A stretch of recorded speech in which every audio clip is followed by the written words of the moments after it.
একটি শহরের মোট আয়তনের 4 ভাগের 1 ভাগ রাস্তা থাকার প্রয়োজন থাকলেও 1.5 কোটি জনসংখ্যার ঢাকা মহানগরীতে রয়েছে শতকরা মাত্র 8 থেকে 10 ভাগ। অন্যদিকে ঢাকার রাস্তায় বর্তমানে চলাচল করছে মোট 5.5 লাখ মোটর গাড়ি।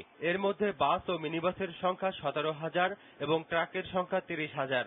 বাকি সবগুলোই মোটরসাইকেল, কার, অটোরিকশা, টেম্পুর মতো ছোট গাড়ি। বিপুল সংখ্যক এই ছোট গাড়ি রাস্তার বেশিরভাগ অংশ দখল করে থাকে, যা যানজটের অন্যতম কারণ। পাশাপাশি অধিকাংশ গাড়ি চালক ট্রাফিক আইন না মানায় এই যানজট আরো তীব্র আকার ধারণ করছে বলেও মন্তব্য করেন প্রধানমন্ত্রী। ঘন্টার পর ঘন্টা বাসের জন্য যাত্রীদের দাঁড়িয়ে থাকতে হয়, অত্যন্ত কষ্ট হয়। 96 সালে যখন আমি সরকার গঠন করি, সেই সময় আমি ক্ষমতায় এসেই জানতে পারলাম যে বিআরটিসি বন্ধ করে দিতে হবে। যদি দুর্নীতি বন্ধ হয়, লুটপাট বন্ধ হয়, আর ম্যানেজমেন্টটা যদি ভালোভাবে চলে, তাহলে কোনো প্রতিষ্ঠানই লোকসানের মুখ দেখে না। রাস্তায় যারা গাড়ি চালাবে, ট্রাফিক রুলস যাতে প্রত্যেকে মেনে চলে, এটা কঠোরভাবে ব্যবস্থা নিতে হবে এবং সবাইকে এটা মানতে হবে।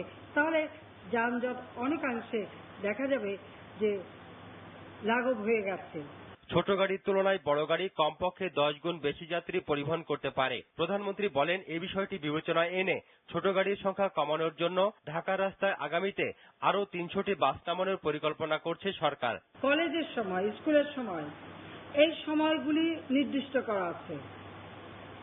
বাসগুলি যদি এক একটা এলাকা থেকে ঠিক সময় মতো ছেড়ে ওই সময়ে নির্দিষ্ট সময়ে প্রত্যেকটা স্কুল, কলেজ, বিশ্ববিদ্যালয় এর সামনে থামে, তাহলে অনেক ছাত্রছাত্রী এই বাসে যাতায়াত করবে এবং তারা সময় মতো ক্লাসে পৌঁছাতে পারবে। ফিটনেসবিহীন গাড়ি রাস্তায় যাতে না চলে সে ব্যাপারেও ব্যবস্থা নিতে হবে।